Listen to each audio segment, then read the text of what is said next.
Greetings and welcome back to another episode of The Greatest Show in the Galaxy, the show where I, the curator, discuss my personal favorite show of all time, personal favorite franchise of all time, Doctor Who. And as you can see, I am still recovering from post-regeneration trauma, and here to help me get past through this process with me is a friendly regular to this show, and one of my favorite names to bring up onto this show, the Snark in Space. How are you doing, Mr. Space? Oh, Mr. Space, that's a nice one. I'm doing fine. Glad to see you're up and around here, Fitty. Thanks you. Looks like you're in the annex. You're in the annex of your Doctor Who museum here. If you're the curator, it's like you're in the stuff where they keep all the paperwork in the back. Yeah, well, it's the end of the year, so there's a lot of cutbacks, and Yep. I'm being forced to be relegated into the back room of the storage. But I'll be back in my regular museum that I curate next year. Oh shit. I hope. Okay. And now, as per usual, we start off today with the birthday section. Mm-hmm. It's a pretty well balanced one this week, Ooh. I would say. I'm gonna say it right here. Bit of a minor spoiler. One of these, I looked at the person, I looked at the picture, and I started crying. Oh boy. And you'll probably see and know exactly which one I'm referring to once we get to them. But starting us off, we have, and this week we're counting down from the 13th all the way to the 19th of December. And our first person today is Hamish Wilson. He was a stand-in for Fraser Hines as Jamie McCrimmon during the episode The Mind Robber. So minor side story. Fraser Hines, the actor who plays Jamie McCrimmon regularly, had chickenpox for a couple of weeks, so he couldn't film. So they got this guy to stand in for him, and they actually wrote a storyline into the episode as to why he now has a different face and a completely different voice and a completely different body. So that was really fun, clever writing on their part. Also on the 13th, we have Mr. Tony Curran, who played the character of Vincent Van Gogh in the 11th Pronounced it correctly. season. And side note, this is not the one that made me cry. But yeah, this next one, we don't have a picture for, obviously. Unfortunately, I apologize. Mr. David Maloney. He doesn't have a picture, like I said, but he was a production assistant and director of various episodes throughout the 60s and 70s, and I just could not leave him off the list. He directed The Mind Robber. Yeah, The Mind Robber, the episode that we just talked about with Hamish Wilson, The Crotons, The War Games, Planet of the Daleks, Genesis of the Daleks, Planet of Evil, The Deadly Assassin, The Talons of Wen Chiang, and Frontier in Space. Wow. About half of these are in my list of personal favorites. So on the 15th, we have another director, this time with a picture, Mr. Pennant Roberts. This is his picture. He seems like a pretty happy, fun guy. Yeah, that guy's having a good time. He directed The Face of Evil, The Sunmakers, The Pirate Planet, Warriors of the Deep, Time Lash, and Shada. And if you're a Doctor Who fan, that is a very obscure list of episodes to have on your record. What can I tell you? Moving on to the 16th. This is the one that made me cry. On the 16th, the man, the myth, the legend, the one and only Nicholas Courtney. I mean, he was the Brigadier. He's the Brigadier. Obviously, he started as Brett Vian in the Daleks' Master Plan, so we did actually get to share a few scenes with William Hartnell, not as the Brigadier, but I mean, he transitioned over into being the Brigadier, rather the Colonel, for the Patrick Troughton era, and then became the Brigadier later on, and just all throughout the John Pertwee era. He did several episodes with Tom Baker. He did a couple of episodes with Peter Davison. He did Big Finish episodes with pretty much all the Doctors. I mean, he was in the Unit miniseries with David Tennant before David Tennant was the Doctor. He played the TARDIS in Zagreus.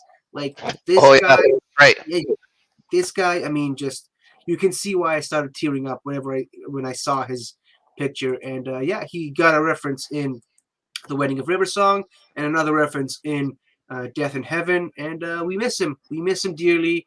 And thankfully, his legacy still lives on with the character Kate Stewart and with John Colshaw playing the character on Big Finish audio.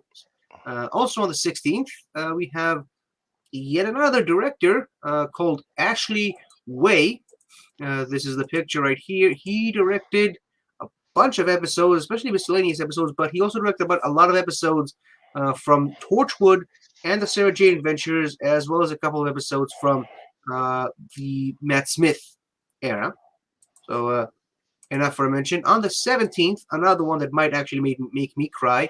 On the 17th, the woman who needs no introduction, Jacqueline Hill, Barbara Wright, arguably the first female companion, not Well, counting yeah. Susan, obviously. I mean, her and William Russell as Ian Chesterton have been such a great dynamic group, and they are my favorite first Doctor companions. They are the gold standard for companions, in my opinion. They set the bar for Well, they other. set the bar for sure. Yeah. I mean, just they were the Amy and Rory of the '60s, even though they weren't Good technically comparison. married in universe. Next, also on the 17th, we have a guy called Alec Wheel, and that's Wheel with Wheal. He no picture again, but he was a senior cameraman and camera supervisor. Get this, on no less than 159 episodes. Jeez. I'm not going to name all of them, but they Yeah. range from they range from Destiny of the Daleks all the way up to Delta and the Bannerman and the Greatest Show in the Galaxy. Hmm. And I'll let you do the math of how many years and how many episodes that has been. Also on the 17th, there's a lot of people on the 17th, but some random dude called Ernie Hudson. He was in one singular episode of the final season of Torchwood, also known as the season we do not talk about, the Oh Miracle boy. Day season, in the episode The Middleman. But I'm told he's also a buster of ghosts on his spare Yes. time. Yes. And speaking of that ill-begotten season, the ill-fated season that we refuse to talk about, the main villain of that season was all played by Bill Pullman, who also has a birthday on the 17th, oddly enough. And I'm told he's really big in America. I don't know. You'll have to fill me in on that one, if He you got will. confused with another guy a lot. Yeah, pretty much. On the 18th, I like this picture. Josh Dallas, he's a face. I mean, he was Sure. one of the faces for the robot candles in the library episode, but I mean, he's Prince Charming on Once Upon a Time. I cannot overlook that. And you know what? He only appears in like 2 minutes for a quick cameo. But you know what? Screw you. It's my show, and I can Yeah. put whoever I want on the birthday list. So So suck on that. And aggressive. finally, Wow. finally wrapping up the list on the 19th. I wish we had a better note to end on, but it's not horrible. It's Matthew Waterhouse played the companion Adric, Mm, starting in the end of the fourth Doctor era and the first season of the fifth Doctor era. And he also reprised the role on Big Finish Audios. He also wrote a bunch of the Doctor Who Target novelizations, I think, or maybe a few other novels. hmm. I think he wrote a couple of Big Finish episodes as well. But yeah, he's a big contributor of Doctor Who on screen and off screen. So for the wonderful long list of people we had today, thank you all. We quite literally could not do this without you. Now, to business, right? That's right. So this whole entire month has mainly been centered around regeneration, Mm. complete new life cycle, starting with the Doctor's regenerations from the classic era as well as the modern era in the previous episode. Today, we're here to talk about all the other times that we've seen characters regenerate on screen that weren't necessarily the Doctor. Now, I sent you this big, almost 50-minute video Sure. featuring other regenerations, and I apologize. I'm forgetting the guy who uploaded the video. So let me just ask you what your thoughts on all these videos, all these regenerations that you saw before we go talk about individual ones. While I look up the name of the guy that uploaded the video. Well, thankfully, most of the regenerations are regenerations that we've already talked about with the first generation of Doctor Who, and then the later the new Who regenerations as well.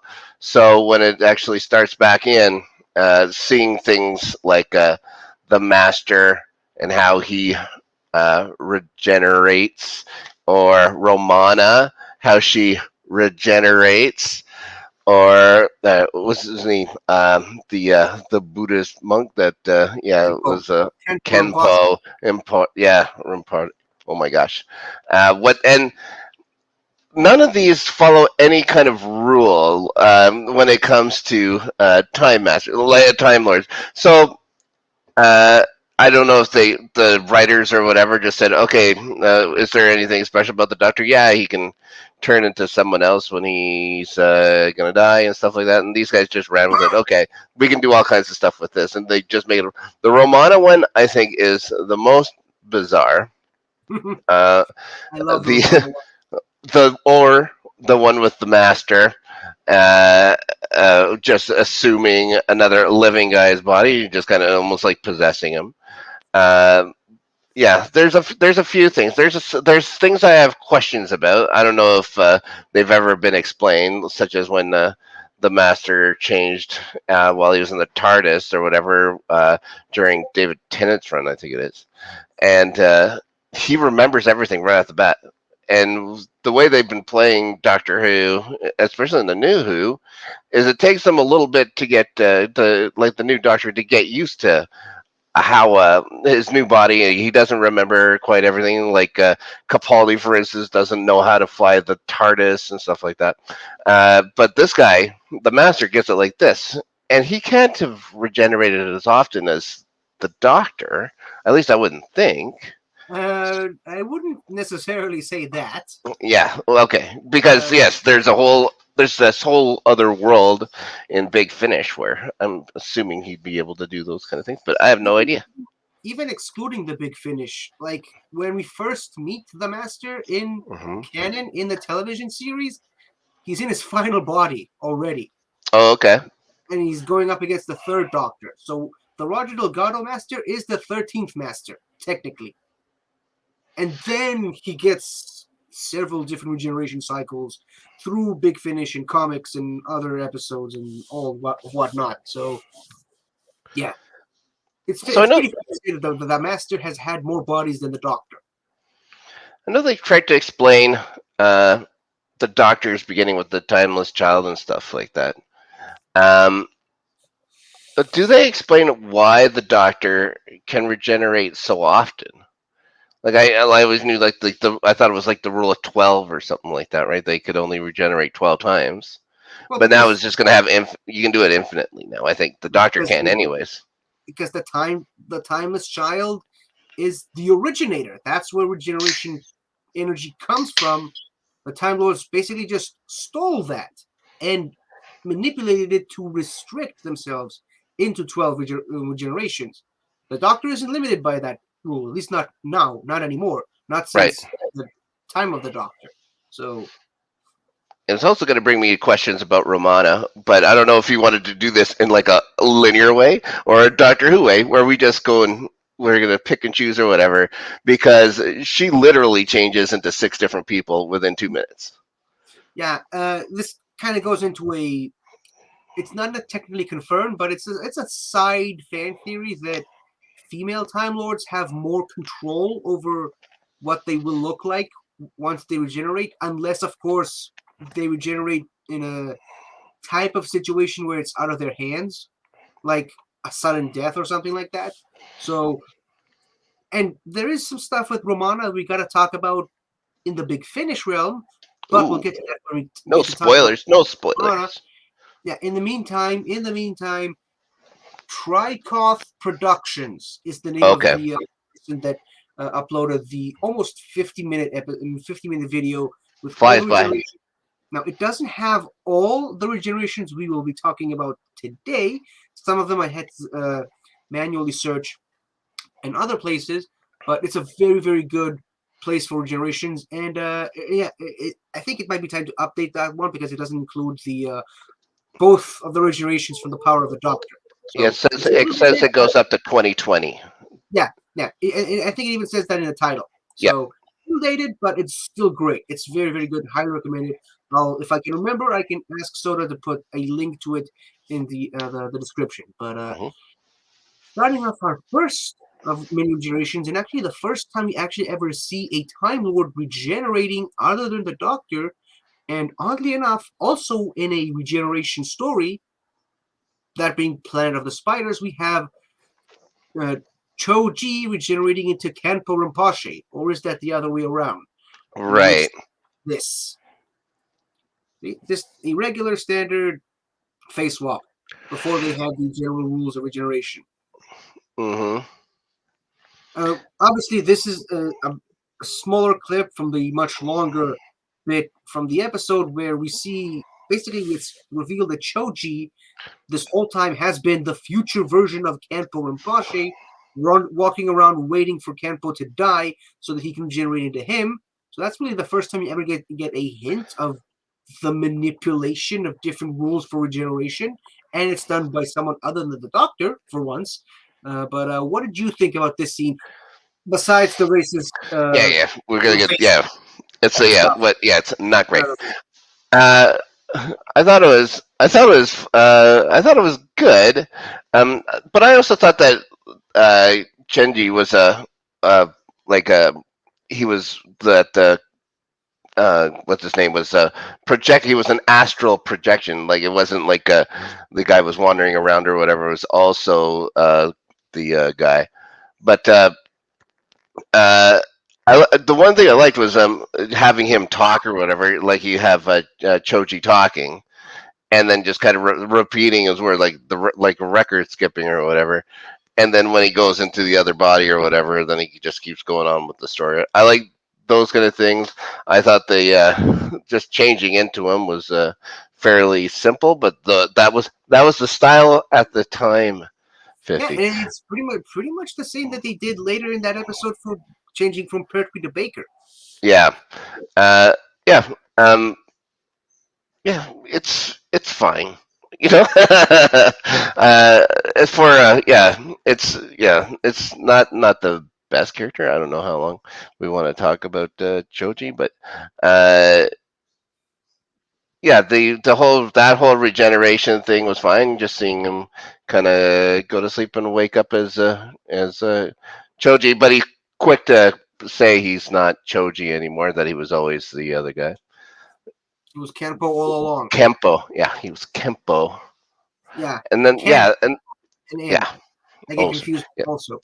But honestly, I recently read an old article in Doctor Who magazine basically saying that most of Planet of the Spiders was basically just a metaphor for Buddhism and this whole hmm, idea of renewal and change and let, letting the old die and in with the new type stuff. That is really how Barry Letts, the showrunner at the time, described John Pertwee's journey into a generation, the journey into the Blue Mountain, essentially the mountain of the Meteorolist 3, and coming out and leaving his old body behind and into the old one. So the fact that obviously again, ignoring all the racist yellow face stuff, the intention was good. You can yep, see what they were going for with this character. And if you want to force other lore into this kind of is a foreshadowing of the Watcher from Tom Baker's final story of mm, him just being a discarded figure of himself that failed to regenerate, walking around and merging with him. It's sort of similar, and it kind of follows the pattern of what that character of the Hermit, also known as Campo, yep, was later revealed to be. But I think we talked about all that we can about this character. Should we move on to the next one, which is the most obscure one of all of them? yeah. Okay, so I could not find the proper episode to clip out, but this is just a clip that I found from a fan-made trailer of this episode. The episode is called Underworld, and you see this. So Underworld is not an episode I revisit fondly very much. Okay.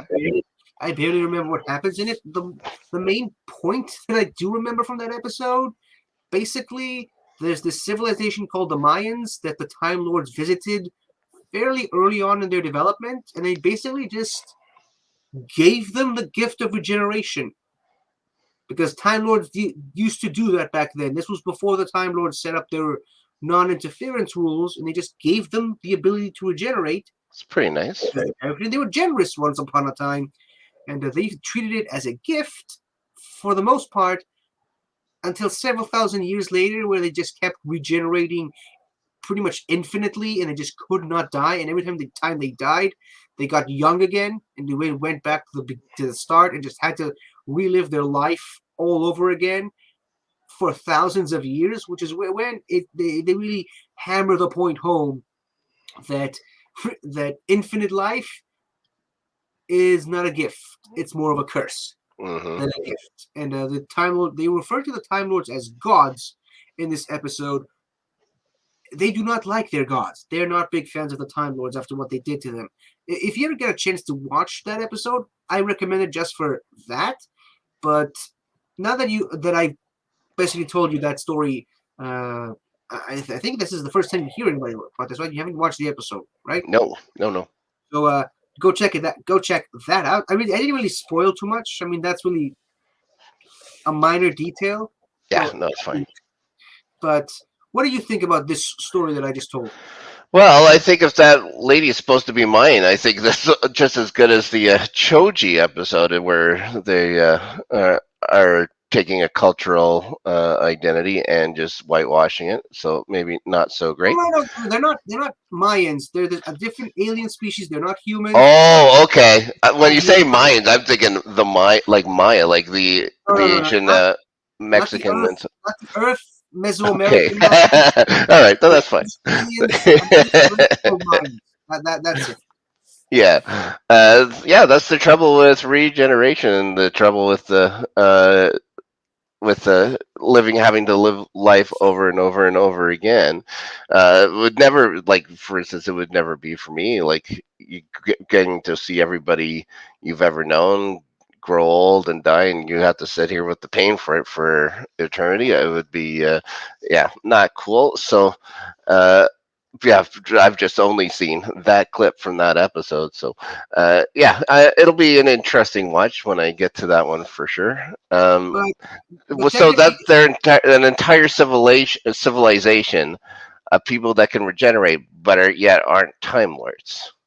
yeah, Like they they just so they have to stay on their planet because they don't know space travel, or no. how else Eventually, works? eventually, they learned the secrets of space travel, but it Mhm. didn't really help them much because by the time you meet them in the episode, all they want to do is die. Like they've had enough of living. They just want to die, but they can't because the Time Lords, in their words, cursed them with infinite Mhm. life. And I mean, it's not like that. What you're saying, or you're suggesting that you get to outlive everyone you love and When watch everyone yeah, you love. everybody else will be there. Everyone else is. All right, I guess that's why the Time Lords thought it was a gift. But I you're mean, right. Yeah. Time Lords were very reckless back in the day. And speaking of Time Lords, now we move back into a proper Time Lord regenerating. And this is one of the funniest ones. Actually, this is the funniest one here. And one of my favorites. It's Ramana. Just Yeah. going through several different bodies. So starting us off, we see uh, so real world stuff. Mary Tam's contract came to an end after the Armageddon Factor, the final episode of the previous season. Yep, All there we right. go. Hold on. Where is it? Oh, There we go. wait, wait. Yeah. There we go. Show off. Yeah, Yeah. show them off. Do you want to pick it off the? Oh, sure, I could do that. Yeah, yeah. Gotta show that off. So Mary Tam is the one in the middle. The one on the left is Sarah Jane Smith from Genesis of the Daleks, and the one on the far right is the Romana we're talking about. The outfit is from Destiny of the Daleks. Right. So, flex. But yes, so Mary Tam's contract came to an end, so they just cast the other actress who was in the Armageddon Factor at the time. Hold on, let me just bring me myself back onto the. Well, okay. Completely forgot to do that. But yeah, so Lala Ward played the character of Princess Astra of Atrios in the Armageddon Factor. Right. And she just took on the role of Romana in the next season. And even the Doctor was a bit shocked by this. He was like, even in this scene, he thinks that she's Princess Astra. He has no idea that it's Romana until she tells him. And when she tells him that she's regenerating and she's trying out several different bodies, because I was gonna make a women joke about women never know what to wear. They keep having to go through different wardrobe changes, but that's pretty much what she does in this episode. Yeah, she goes through trying stuff on. This body in particular, and she claims is too short. The doctor tells her to lengthen it, so she goes back into the other room and comes back with this. And the doctor's only reaction to this body is a very subtle no thank you. No. Nope. And then she comes out with this body, which Tom Baker... She lengthened it. Yeah, she lengthened it. Tom Baker, the tallest doctor, and she towers over him. And he just basically tells her to just shorten it a bit. So, not too tall, not too short. And then she comes back wearing Princess Astra's face, but the doctor's wardrobe. And you know what? After a while, the doctor just accepts it, and he's like, "Yeah, why not? This is the new Romana that we're going with today." So he does talk about how much he loves her clothes, and then tells her she has to change those ridiculous clothes. So I thought that was an odd bit there too. I mean, it's the fourth Doctor. He's a very undecisive Doctor. That's true. Like, there's a great panel in the comics from back in the 80s, where, and this again, it's so hard to capture Tom Baker's mannerisms as the Doctor in comic book form, but whoever wrote and drew that panel did a wonderful job. He's being told about this evil space witch called Brimo, and the Tom Baker in the comic book panel just goes, "Brimo? Never heard of it." No, you missed it. Hold on, I'll put it on the solo layout. He just goes, "Brimo? Never heard of her." Yeah, 100%. Yeah, just how he's able to change completely 180 degree in that one panel is just amazing. But what did you think about this funny scene with Romana?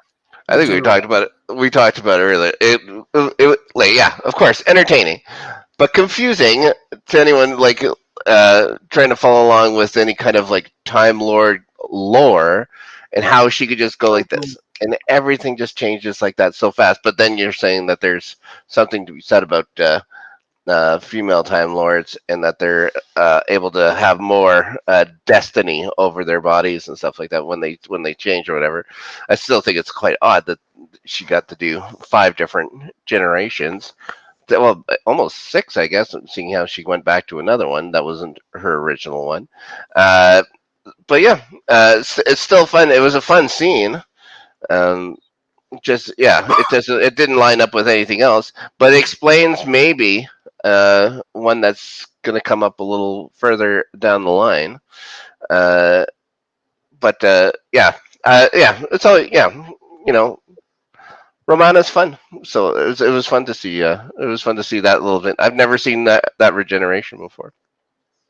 Yeah, we all love Romana. So I mentioned on McFinish. How have you started the Gallifrey series already? Nope. By the way, Remember, I was gonna finish all this stuff with the 7th Doctor first. 7th Doctor, 8th Doctor, the 8th Doctor first. Yeah, so I'm going through that pretty good, but haven't made it. That's the next one I'm going to is the Gallifrey stuff. Okay, so there are some major spoilers, particularly regarding the regeneration. Mm-hmm. Are you interested in hearing that, or should we Sure. just save it for another day? No, Okay. let's hear it.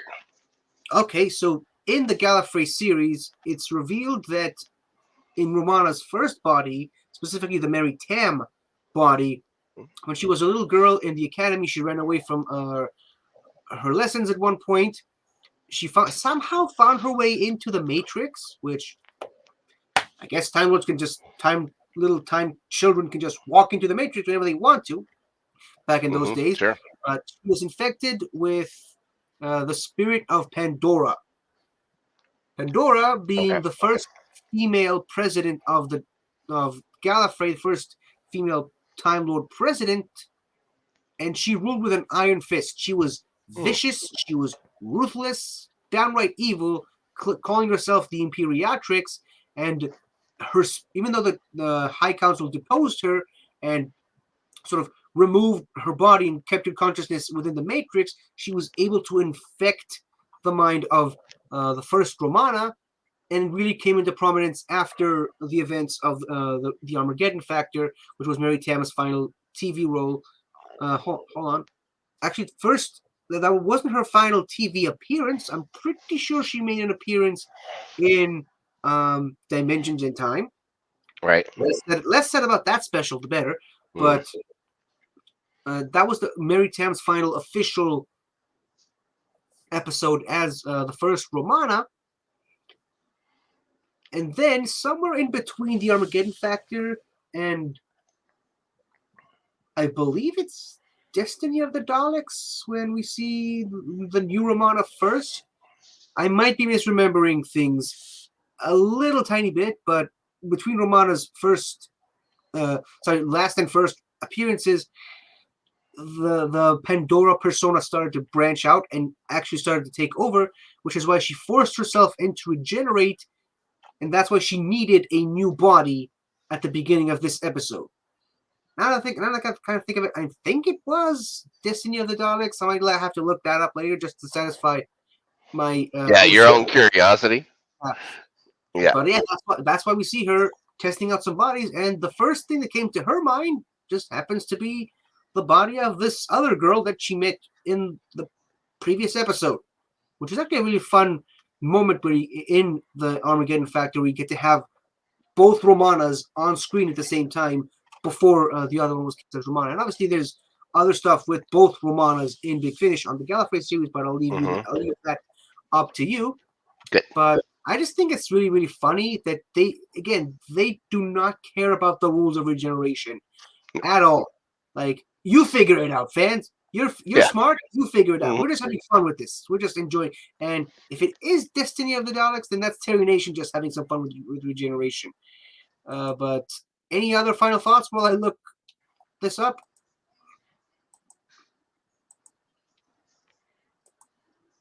Are you with me? Nope. Now I am. You were a little frozen there on my end, Oh, anyways. sorry. I said any other final thoughts before Oh we no. move on? Let's move on to the next one. Okay, this next one is one of my favorite scenes, even though technically speaking, it's not even a regeneration. And we'll talk about why in just a minute. But of course, I'm talking about a new body. Oh yes. So yeah, it's just masters merging So entities awesome. becoming a new master. Uh, I'll let you start this off. What do you think about this scene first? It was ridiculous, but it's funny, and that's I've talked about it before on the show. One of my favorite things about the classic Doctor Who is just the absolute cheesiness of it all, and that's as cheesy as you can get. Just the melding or whatever of the burned up master going into the Lord or whatever he was of that castle. Uh, and just having the body kind of go and splice into each other like with two frames, and then he's automatically got the goatee to signify evil. Of course. How else would Mhm. you know it's the master, right? Yeah, he didn't even bother having him shave or having it just like his like to show that it's his consciousness in there or whatever. It's like no, he's just changed everything just by going into this guy. I liked it.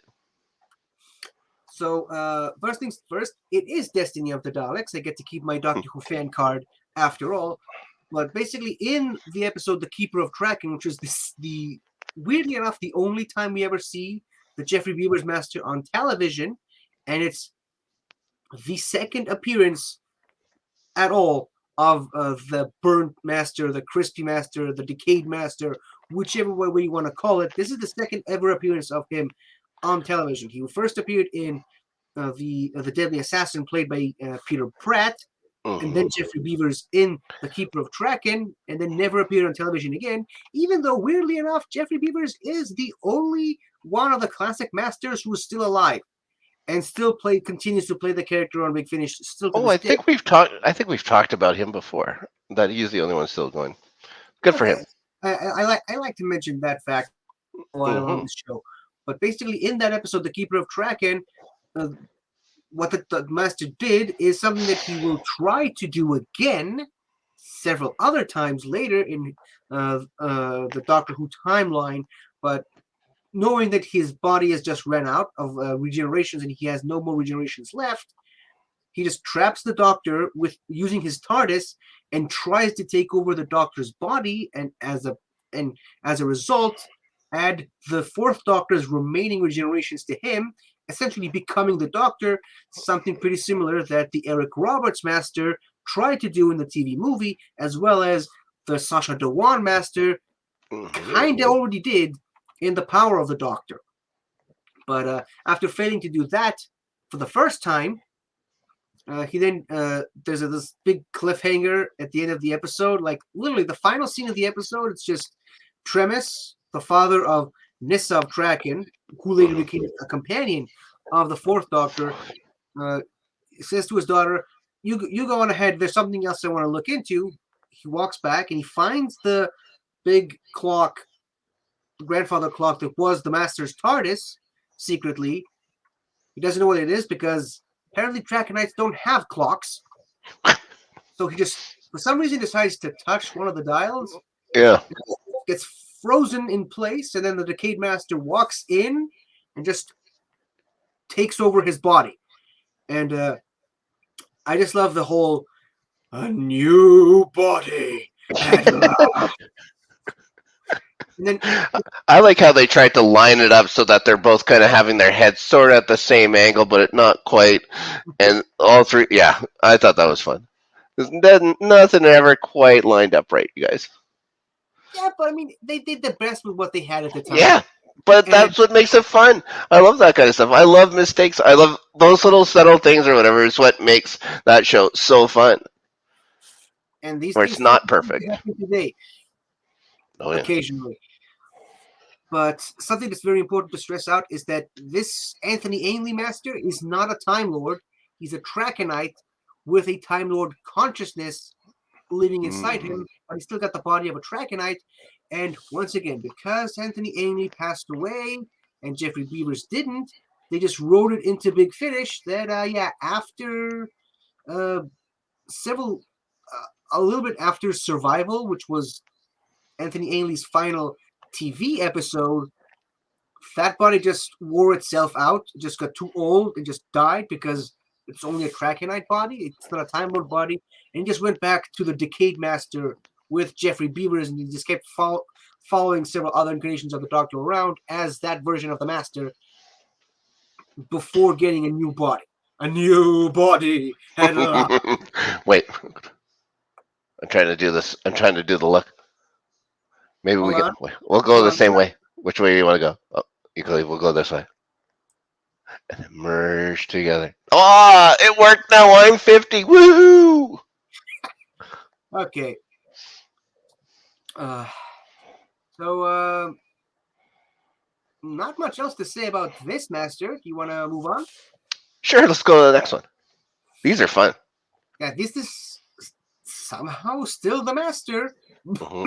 This time, it's from the modern series, and it's the Derek Jacobi Master Yeah. joining on Sim Master in Utopia, the very end of Utopia. And I actually really like the effect of the changing of the faces.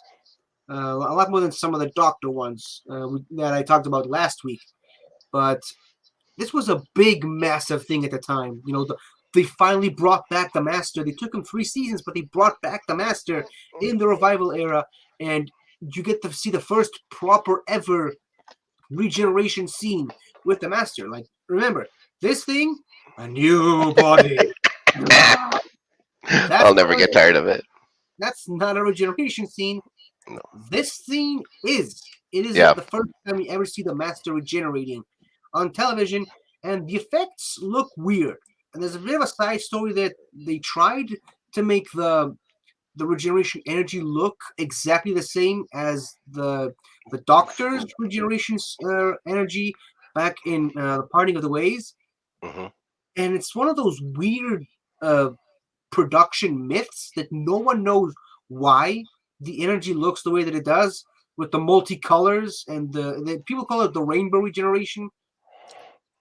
I think it's an appropriate title. I mean, just look at all the different vibrant colors in this regeneration. I mean, it sort of looks like the David Tennant, sorry, the X-Men into Tennant regeneration. Eccleston, yeah. But what did you think about this regeneration scene? I think the regeneration scene is great, and it ties the Master in with the Doctor so well that they're so similar. I think that's how it should be. If they're both Time Lords, they should have similar kind of regeneration. It should look the same. Like I said, the only thing that got my goat about this whole thing was how the Master automatically had all his memories from his last incarnation into the new one. I thought, I get it. It was at the end of the episode, and so they have to wrap stuff up. And of course, where he is, he's in the TARDIS and stuff. So I thought it would have been great just to have the Master slowly get back or whatever his memories and like figure out who he is instead of having it all together at once. But what do you think? Well, I think you're kind of skipping the obvious here, Hmm. aren't you? Maybe. When Choji regenerated Oh, in sure. Yeah. April, he also still had all of his memories. And Hmm. even when Romana regenerated, she also had all of her memories. For some reason, it's only just the Doctor that goes through this process. And my Yeah. theory is that it's because he's the timeless child. Because it affects him Mm. differently than it does other people. Even these losers, the Mayans, that go through other Holy! types of Attacking the regeneration. Mayans. Oh my gosh. They're not Time Lords. No, that's true. So why do they get to keep their memories, but the Doctor doesn't? And even when you see, we're going to see a couple of other characters on this list regenerating, and even in novels and Big Finish, other Time Lords just die, and they immediately retain all of their memories, like no problem, no questions asked. So why is it only the Doctor that gets affected by it? Because he's the timeless child. It affects him Hmm. differently than it does other people. That's my fan theory. You can berate me if you like. No, But I I mean, think it works, and he eventually gets most of his memories back. Obviously, he knows who he is. Yeah, it's just this guy's like it was like he was like out of breath or whatever, and he has to regenerate, and he gets all kinds of new energy. He's like, yes, okay, let's go. That's the only thing that got me about and that or whatever. that's why I love the line that Derek Jacobi says there. The master reborn. Yeah, Swoosh. he So ate it on that one. He was filling up on that dialogue for sure. so which one is your favorite? The master reborn or You know which one a it is. Yeah, of new course. body at Yeah, last? so funny. I love it. Uh, but seriously though, which one's your favorite? It's the body one for sure. It'll be the classic one for sure for me. Yeah, just the cheese factor. It's funny. You know, I just like those are the kind of things I like. It's like my favorite monsters are the big jellyfish looking things or whatever that kind of squirm around and stuff. Like that. I love those things. Yeah, they do nothing. It's just an old rubber mat that somebody's using a string to make it look like it's alive. Those are great.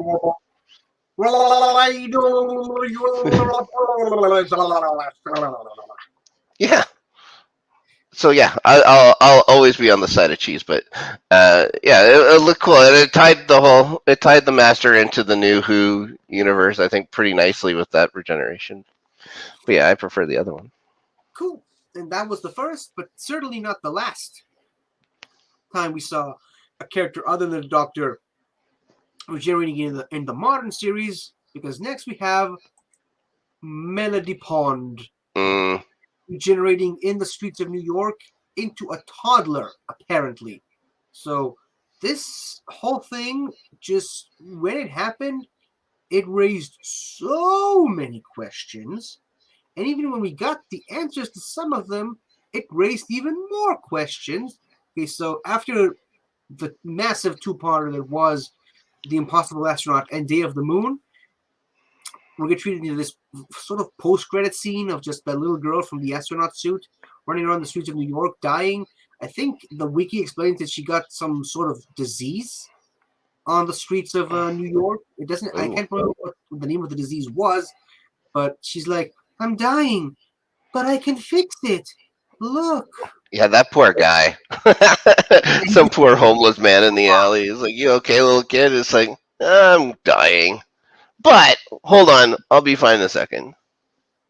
And you know what? Fun fact: in Big Finish lore, before this happened, she was visited by none other than Captain Jack, What? and he bought her a pizza.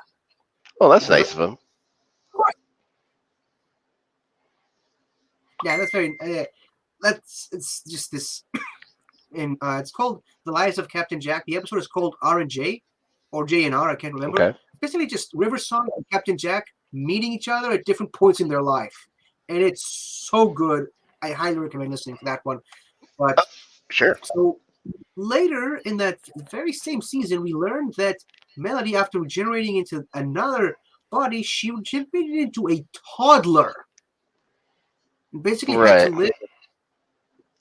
live in the streets as a toddler. Try to picture that. What are you doing, Stephen Moffat? Seriously, what are you doing here? She regenerated in the streets into a toddler, and This is somehow yeah, around 1970s New York, right? 1970s, and Just like Annie. somehow got transferred into the UK, all the way to Ledworth, and grew up with her parents, Yeah. Amy and Rory, as children. So, like I said, it raises more questions than it could possibly ever answer. And I guess we'll still never know the answers fully to all of these. But uh, how did this scene affect you the first time you saw this thing? Because that for months It's I was like, just who is yeah, this girl? it was disturbing. It was genuinely disturbing to see some little girl say, "I'm dying, but I can fix it," and then getting this thing or whatever. So yeah, it's like, what the hell is going on? I think it's about the right answer. It's like, yeah, yeah. I was I now I had not I was catching up on Doctor Who when I saw it, so I didn't have to wait the months and stuff like that for the next episode. So I got to go Lucky into you. it. Yeah. Well, I would have rather waited. Like it's like I can't watch, say, going back to like Game of Thrones and stuff like that. I feel so sorry for the guys that didn't weren't watching it at the time and stuff like that. weren't Didn't have that year to know if Jon Snow was going to be alive or something. Now they they get it within 1 second. They get the answers.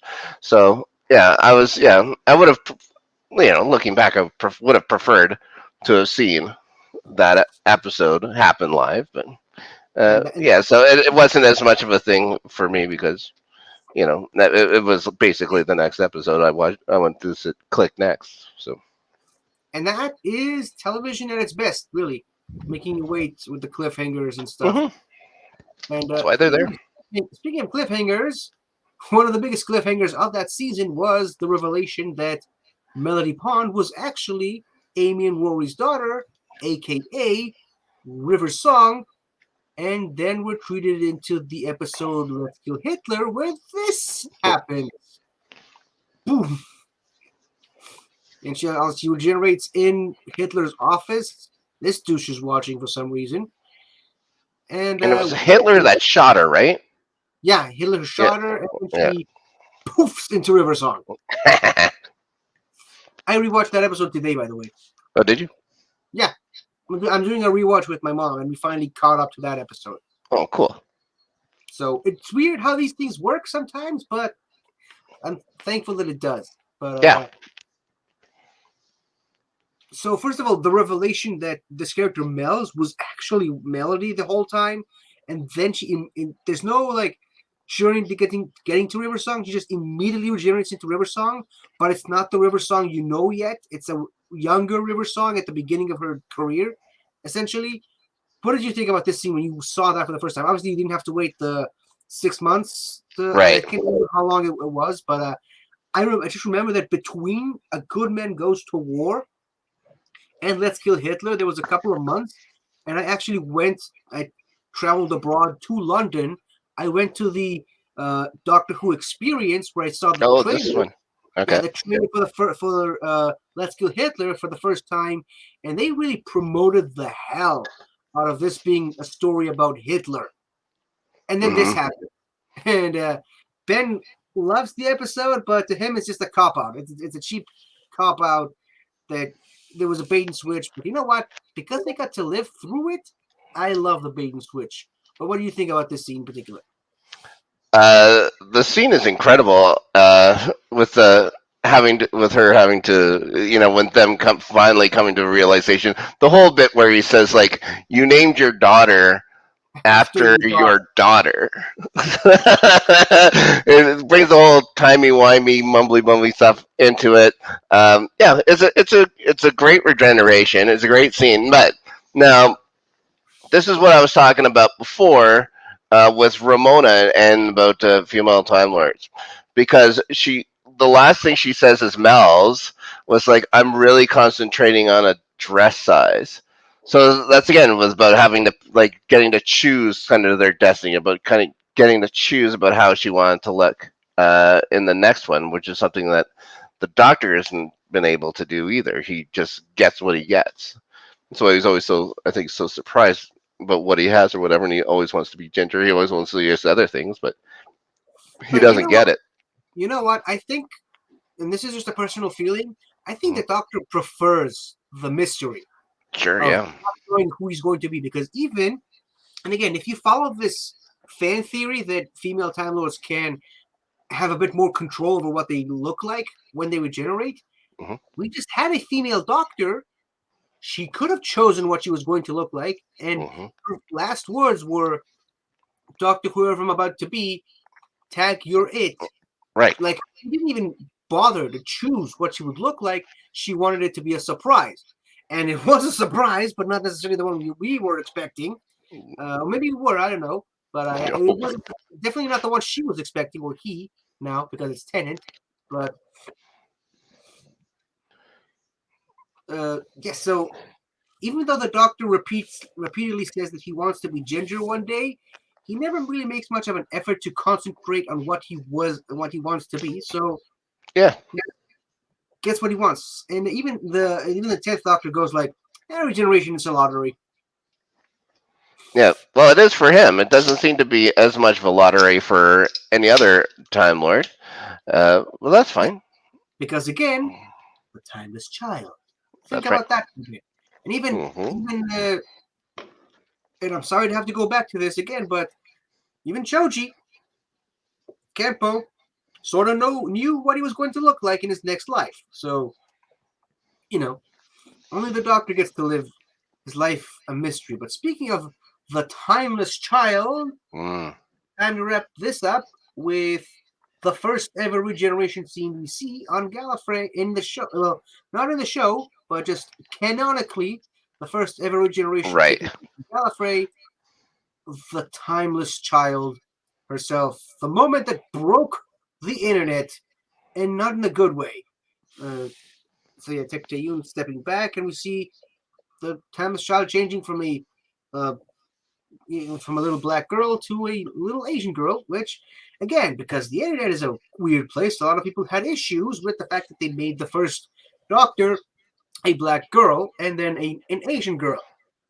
My big takeaway from this is that, well, now you can't say that you can't have a black doctor or an Asian doctor because they already did that, technically. Mm. So suck on that, internet. But uh, so this scene I mean, this really was the moment that broke a lot of people in the fandom. How did it affect you when you watched it for the first time? It didn't, it didn't affect me too terribly. The one thing that it brings up is it, it just changes the lore of the Doctor going back through things that he said and stuff like that. Well, I keep saying unless the Doctor just has no recollections of those early regenerations at all, or those first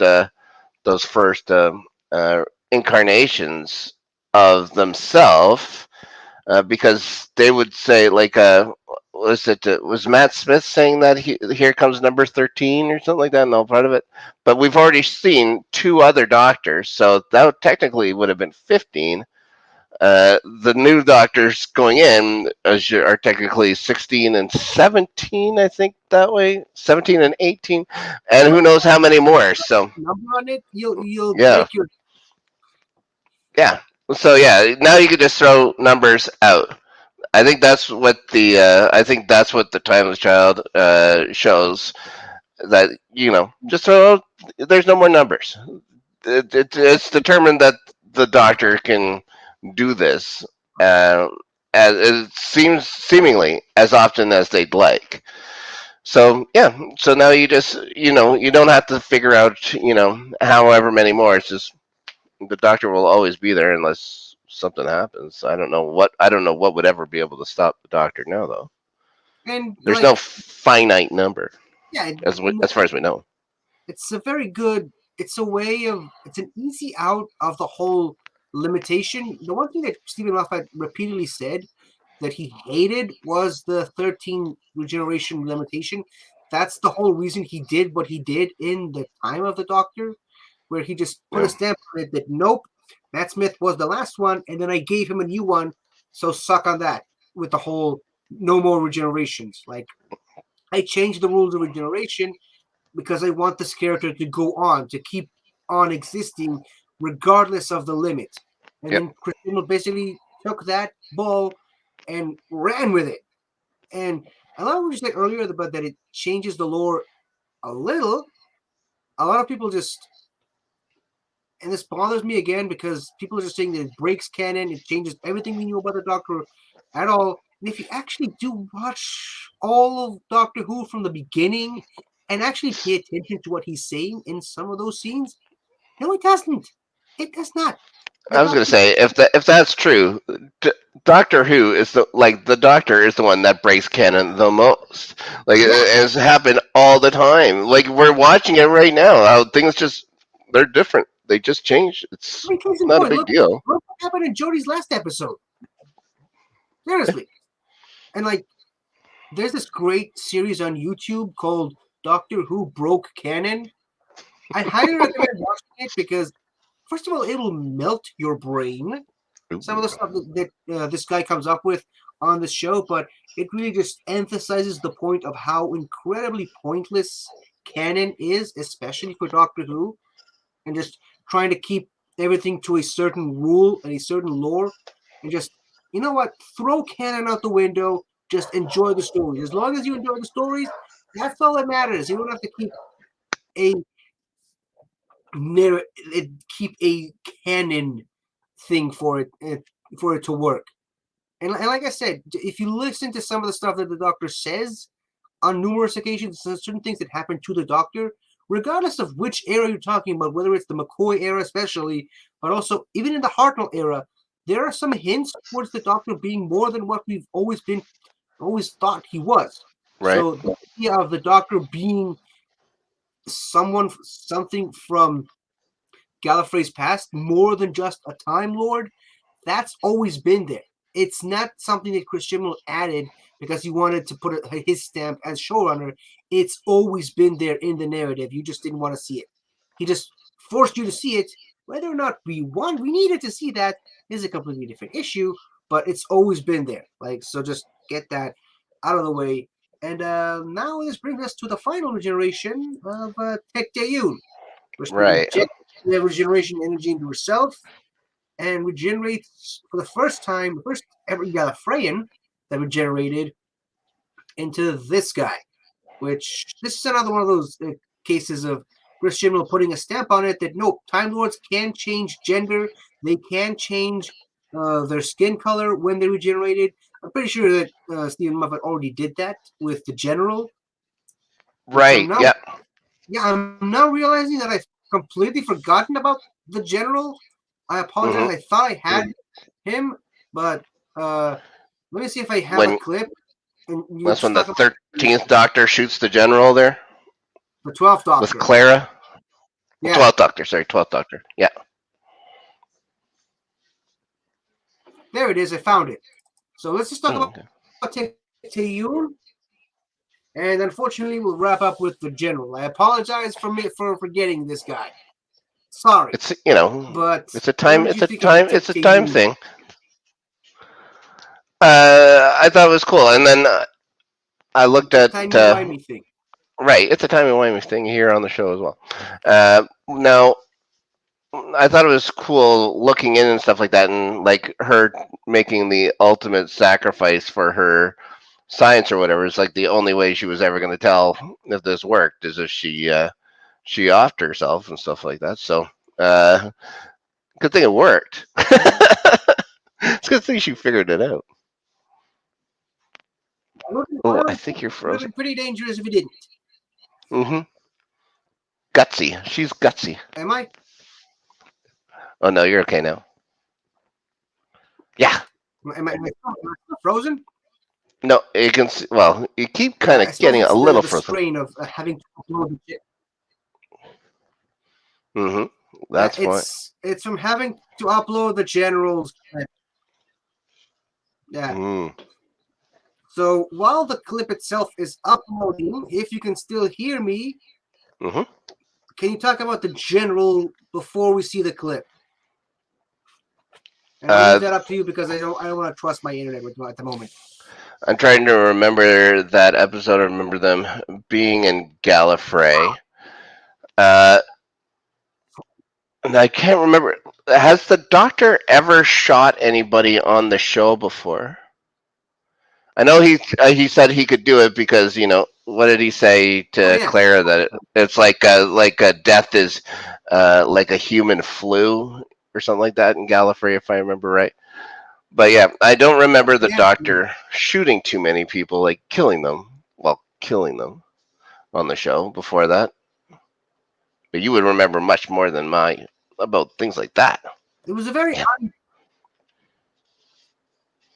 No, I mean the Doctor has had moments of shooting people, of throwing people off a cliff, pushing people into a vat of boiling acid.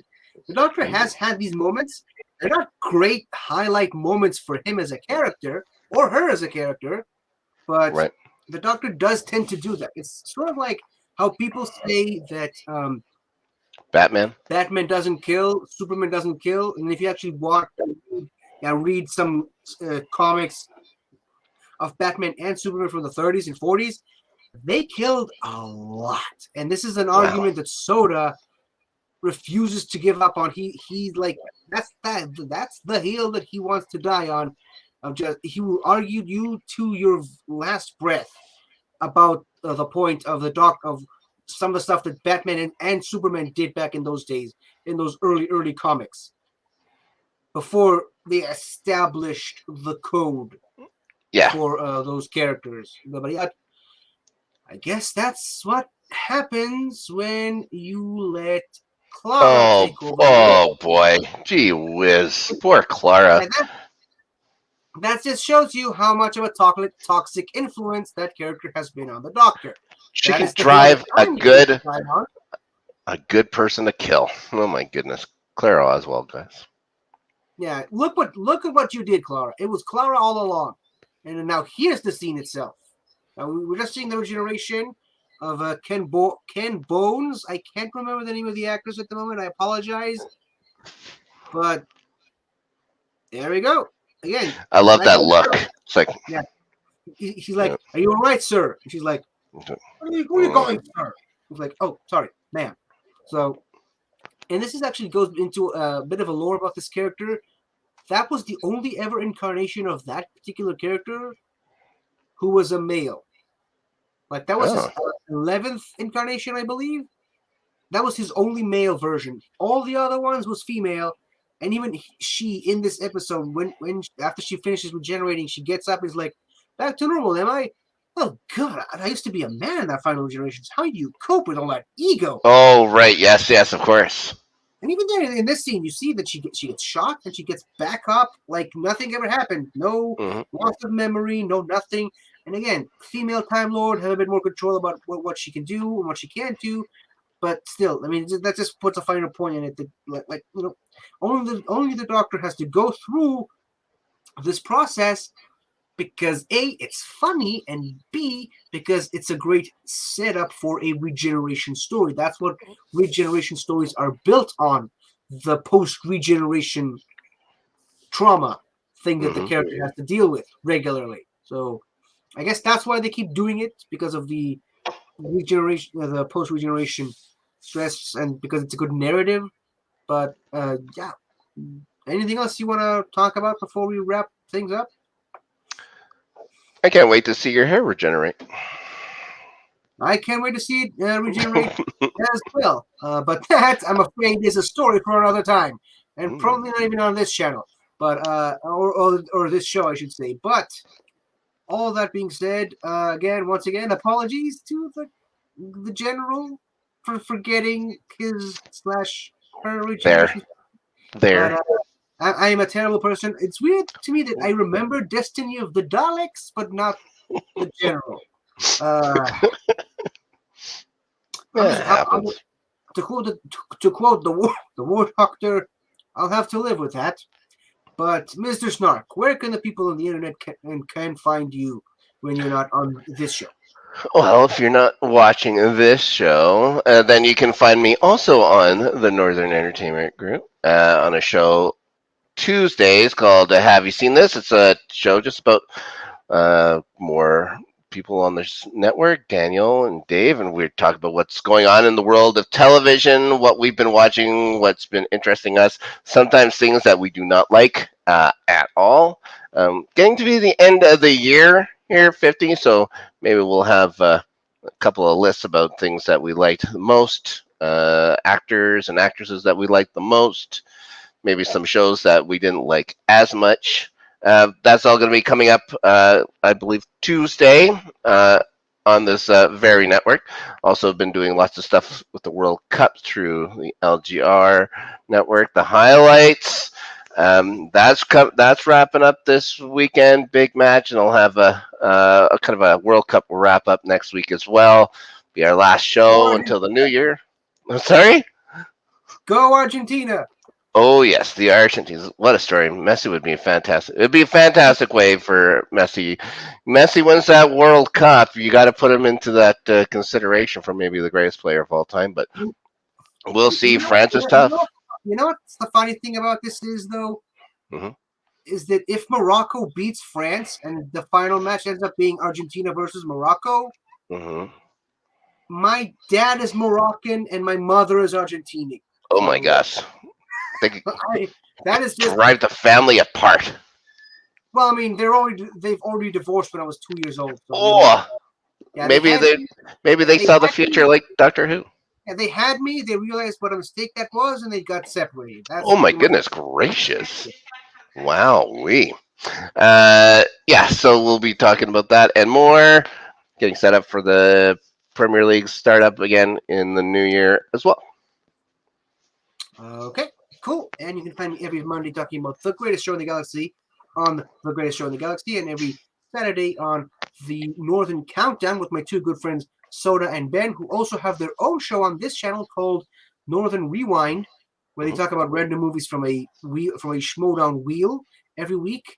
Soda also has another show on this channel called The Squared Slice, where he talks about wrestling, and he also talks more wrestling on the LGR network on the Blokes of Wrestling. Ben has his own YouTube channel called The Multiverse of Geekdom, where he has a show pretty much every week, and he has invited me on several shows to be on several shows for him during my recovery period. I was also on several shows with my good buddy Taco, who has appeared on one episode of this show this Ooh. year. Very important to note that, and he has his own channel called something to talk about. And speaking Mhm. of other channels, I have my own YouTube channel called 50 Shades of Geek, which I recently took a break from for surgery purposes. But Mhm. now that I'm back and slowly getting back on my feet and recovering, I uploaded an update video recently telling everyone where I've been and what I've been doing. And I will be continuing my weekly series of Doctor Who Revisited, where I go through every single episode of Doctor Who from 1963 all the way to 2022 and reviewing them. And guess what? Because I pre recorded a lot of these all the way up to the halfway through season 3, you're gonna see the old me, the pre-regeneration me in those videos. So that's something to look forward to, I guess. In any case, Timey wimey. yeah, thank you all for watching this episode, and please come back and join us next week where we talk more regenerations than ever before. See you then.